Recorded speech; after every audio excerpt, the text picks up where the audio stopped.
The final season ever in Destiny 2 is launching this week, called Season of the Wish. Now, if rumors are to be true, which I do believe they are, we are looking at potentially the longest season ever, that being 6 to 7 months long, as it is rumored the final shape will be delayed, which means, fellas, we better get nice and comfy this season. Now, if you haven't been keeping up with the TWAMs or the blog posts or tweets, then we've got your back. Today, we've compiled a list of the top 15 biggest changes coming with Season of the Wish. Number 1, guys, we have a brand new dungeon that's launching this week, Friday, December the 1st at reset. Now, we don't really know anything about the dungeon, but considering that the last 3 dungeons have been integrated into the overarching story for that season and took place at the main location for that season, I feel it's safe to assume we're probably going to get another dungeon inside of the Dreaming City. Now, even though raids have been hit or miss, dungeons for the most part have always hit. I don't think I've done a single dungeon that I've disliked in Destiny. The question is, considering that this dungeon will most likely take place in the Dreaming City, how is it going to differentiate itself from the Shattered Throne? And it's going to have to, guys. If we get a Shattered Throne 2.0, that's going to suck, man, but we'll see. Number 2, guys, we have some new and returning weapons for this season. There will be a brand new exotic and new legendary weapons to chase with the new dungeon, but we also have some details regarding our other weapon offerings. Our Season Pass exotic has been revealed to us, and it will be the returning Dragon's Breath from Destiny 1. Now, we're going to be immediately reviewing this because back at D1,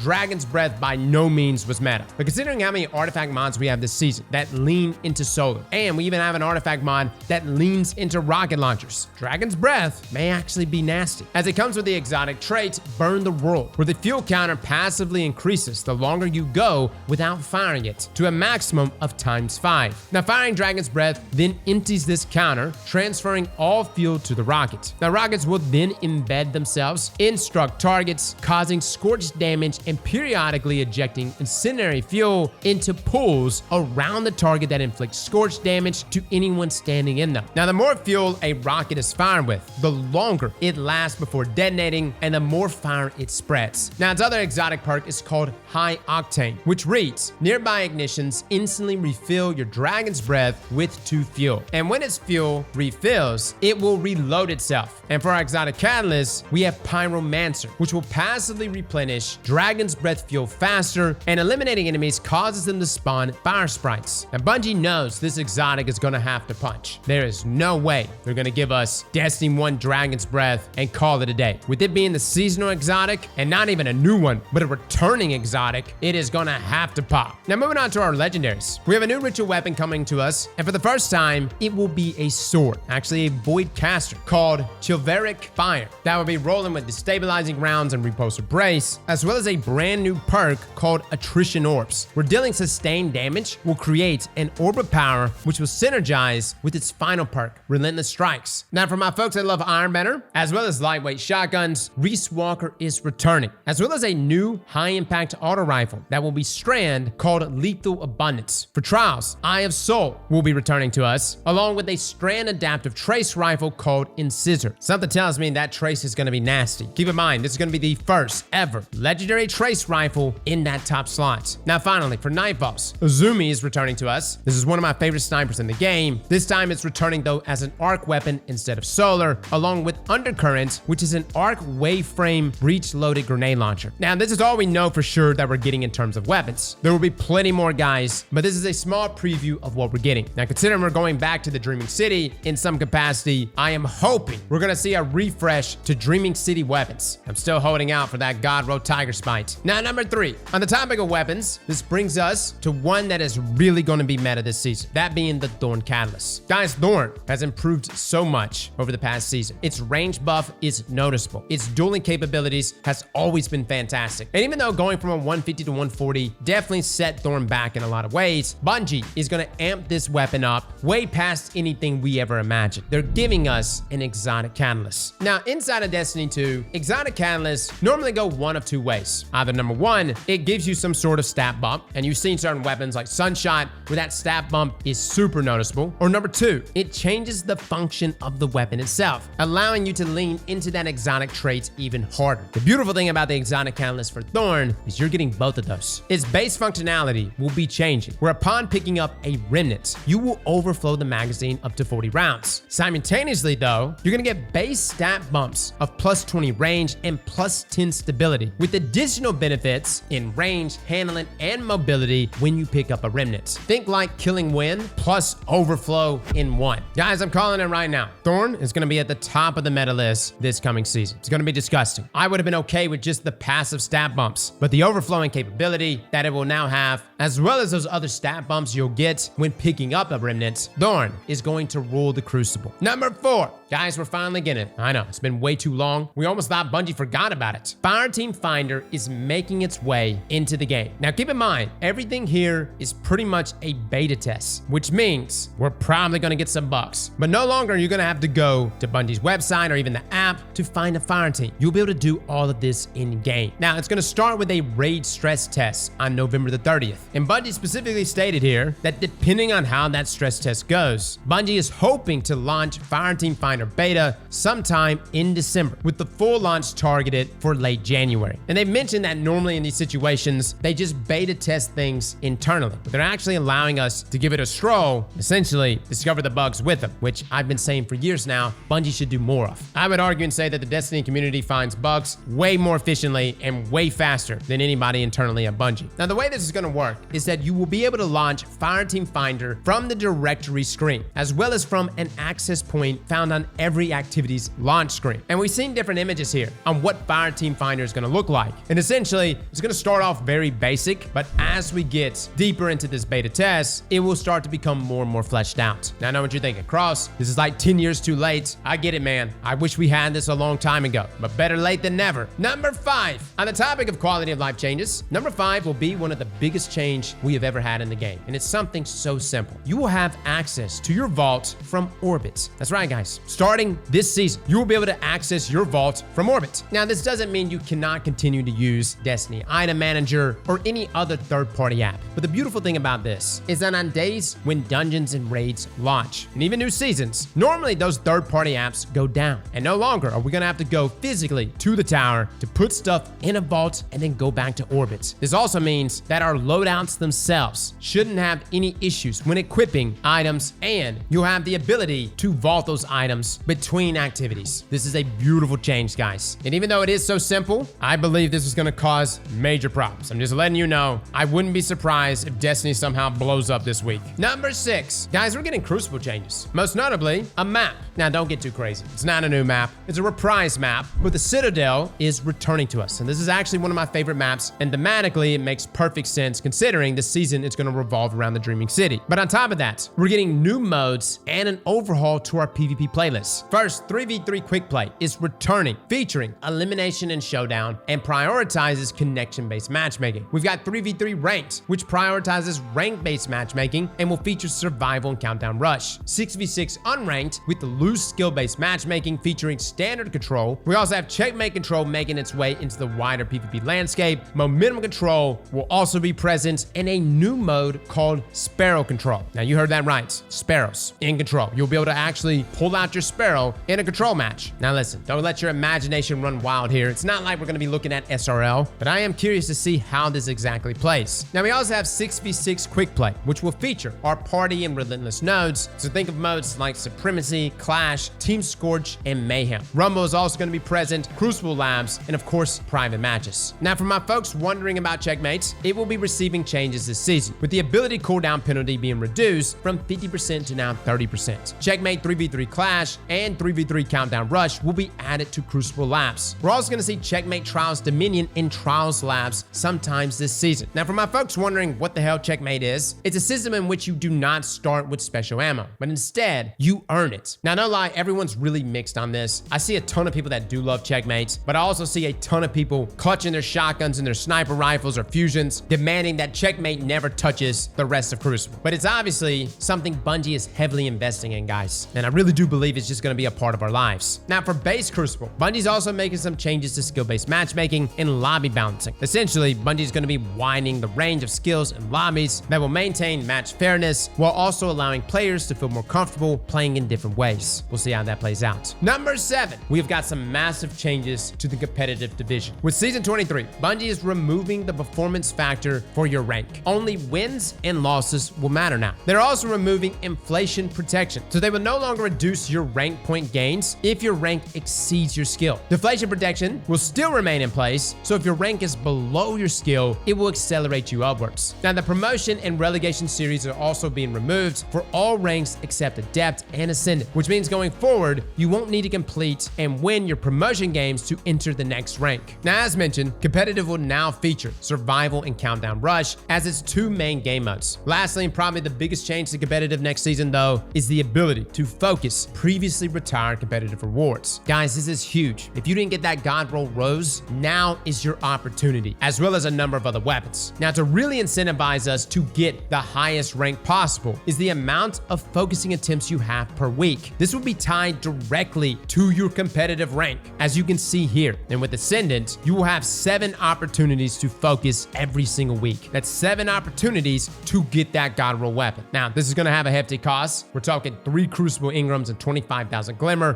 per focus, but fellas, I'm all for it. Number 8, we've got some economy changes, with the biggest one being our legendary shards are going bye-bye. Now, don't freak out. You'll still be able to spend them on things like Ascendant Alloys or Glimmer, but for things like Monument of the Lost Light or Ritual Gear Focusing, legendary shards will no longer be accepted. Now, Bungie is also going to be upping the amount of Ritual Ingrams you see drop at the end of activities, as that's going to be the main cost on top of Glimmer when you go to focus things. And as you can see here, these are all the focusing prices that would be launching this season. Now, Bungie did mention back in September that they will be increasing drops for Glimmer, as well as things like Iron Banner Ingrams and materials of other kinds across many parts of the game to help compensate for these price changes. Granted, I think many of us just want to see our cap for Glimmer be raised. Fortunately, you will be able to take advantage of more ghost mods though, as Bungie is dropping the cost down for a lot of these mods substantially, meaning you want more Glimmer or more legendary drops or whatever, you can equip more mods on a single ghost. Now lastly, WoW is receiving some changes so that you can break down more materials and some cost reductions as well. These are all the changes you see here on the screen, guys, but yes, overall, big economy changes. Now, number 9, since we're on the topic of economy, Banshee-44 is getting a major rework with some changes to the rule loot pool. With this season, Gunsmith Ingrams are being introduced, which can be used at Banshee to focus for select Foundry rule loot pool weapons. Now, to start things out, the weapons that he will offer will be from Season 16 to Season 19, and the Foundries will be Suros, Vice, Hake, and Amalan weapons. Now, with this change, this also means that Gunsmith Focusing will be replacing Banshee's 6-count weapon selection screen. Now, our old rule loot drops, we're talking like from the Year of Beyond Light, will also be removed from the rule loot pool and will be only available at Xur starting next season. This is going to be great for people to focus for the Foundry weapons they want, with more being added each season. And this will also make it much easier to get drops of the rule pool offerings from this year, which have been honestly the rarest of all drops in the game. But it doesn't stop there. You can also earn current rule drop weapons as potential Lost Sector rewards, depending on the Lost Sectors that you complete. You see, Gunsmith Ingrams can drop from all Lost Sector difficulties, with select Foundry weapons dropping from Legend and Master Lost Sectors. Now, the rates for drops will be 70% from Legend and 100% from Master. Again, upon defeating all champions, but this is a fantastic way to target loot those drops. Additionally, Master completion will also have a chance of dropping these weapons with an additional perk in either columns 3 or 4. And the weapons will be on a daily rotation, essentially being on this cycle here. And don't worry guys, exotic armor will still drop from solo Legend and Master Lost Sectors just as normal. Now, number 10, we have a ton of Sandbox Tuning coming this season. We need to first talk about ability tuning. We're not going to go through every single change, but just covering the big ones. Times. First up, some of our survivability abilities are seeing nerfs. Things like Woven Mail dropping from 55% damage resistance to 45% inside of PvE. Restoration is seeing both nerfs for both PvE and PvP. Devour is seeing a reduction in health from full heal down to 100 HP unless you're on Void Lock with the Feed the Void aspect. No lie, this is actually a net benefit for Warlocks. Now, a change is also being made to sprint slide melee combos. This is to target primarily shoulder charging Titans. You ever been killed by a shotgun shoulder charging Titan where they literally slide in, they hit you with a few pellets of the shotgun and then follow up with a shoulder charge to finish you off? Well, that's not going to happen anymore. Essentially, slide activated melee abilities can no longer be activated after the player fires their weapon during a slide. Now, this affects everybody. It's not just Titans, Hunters and Tempest Strike, Warlocks and Lightning Surge, but this is definitely going to hurt Titans the most. Now, speaking of Titans, Banner of War is seeing a nerf as Bungie is going to increase the amount of enemies required to kill in order to give you that next stack of Banner of War, approximately double. But they're also increasing the amount of time added per enemy defeat to compensate. Throwing Hammer is also getting a nerf where it now takes 1.4 seconds to return melee energy rather than when you instantly pick it up. This is going to be a pretty heavy nerf, guys. Word of Dawn and Well of Radiance are seeing some slight nerfs by moving their tiers up, going from 417 seconds to now 455 seconds for their cooldowns. Now, number 11. Do you like Stasis? Because this may be the season for you. Stasis is getting some love, and it's about damn time. Now, these changes weren't just massive, and Bungie's already stated they're looking to make even bigger changes in the future, but this is a good starting point. We have a few stat changes coming to our Stasis fragments. Hunters, your Withering Blade is going to be receiving some love in terms of consistency, speed, and duration. Also, your Winter Shroud aspect is seeing an increase to its slow stacks applied to PvE targets, as well as its duration and detonation size. For Titans, Shiver Strike is going to once again slow players on hits, and they're fixing an issue where it did not function with the melee kickstart mod. Glacial Quake will now freeze players on cast, but its on-cast freeze impulse size versus players has been reduced from 8 meters to now 6 meters. Lastly, Howl of the Storm is receiving a fix to make it more consistent at freezing targets in contact with its stasis crystals. Now for my Warlocks, you guys are going to be disgusting. Frost Pulse is receiving a big buff in consistency, essentially allowing it to hit fast-moving targets, and its freeze detonation size being increased to 8.5 meters. Your melee Penumbral Blast is getting its detonation size increased from 1.5 meters to now 2 meters. Now, Glacier Grenades is getting its base cooldown reduced to 121 seconds, which helps everybody that's playing Stasis. But this is going to be extremely beneficial for my Dustfield Grenade, Renewal Grass Hunters, and my Bleak Watcher Stacy building Warlocks. By the way, if you haven't checked out our Stasis builds and the ones we suggest, feel free to check that out. Those builds are going to be very nasty this season. Now, number 12. I feel like these changes are being overlooked by all the ability changes, but we are about to see a major shift. I'm talking exotics that you haven't used in years. Hunters, Shards of Galanor will now grant you super energy on equipped throwing knife kills. Similarly, Celestial Nighthawk will grant super energy on precision kills. Stompies are pretty much back. You heard that right. Bungie has literally reversed all of the nerfs to Stompies. They're also giving it a buff inside of PvE where you get damage resistance while airborne. Trident Vice, which was never a good exotic, will finally be useful, going from a 30% damage buff in PvE and a 10% damage buff in PvP when surrounded to a whopping 100% damage buff for both. Now, the Hunter exotic that I'm most excited for is Mechanier's Trick Sleeve. The sidearm damage bonus will now persist for 5 seconds after your shield begins to recharge, and sidearm kills extend the damage bonus duration by 3 seconds and completely reload your sidearm. Now, Bungie has reduced the damage buff inside of PvP as they're concerned with the duration making it too strong, but in PvE, you are going to be able to put some crazy damage up with Trick Sleeves. We're talking the ability to run around with 100% more damage with your sidearm and the ability to keep that timer up. Now, there are a lot of sidearms I'm really excited to try here. Probably Devil's Ruin is the biggest one I'm most excited to see, but we'll see how it shakes out this week. Now for our Titans. Ashen Wake will now allow fusion grenades to stun unstoppable champions. Wormgod Caress is getting a rework to its exotic perk, the Burning Fist, to now have a meter system with 5 tiers. Now, this will provide escalating melee and glaive melee damage bonuses, with the upper in also providing weapon damage bonuses. Synthecept is having its extended melee lunge distance removed and its PV surrounded melee damage bonus reduced from 200% to 165%. But its glaive melee bonus is being increased from 50% to now 100%. And this will also improve handling and reload speed when surrounded. Now for my warlocks, Ballador's Wrathweavers will now provide a tier 2 stasis surge weapon damage bonus to allies, as well as a 50 hit point overshield when casting a Frost Pulse Rift. Now casting your super will grant allies a tier 4 stasis surge weapon bonus to allies and then to yourself when the super has ended.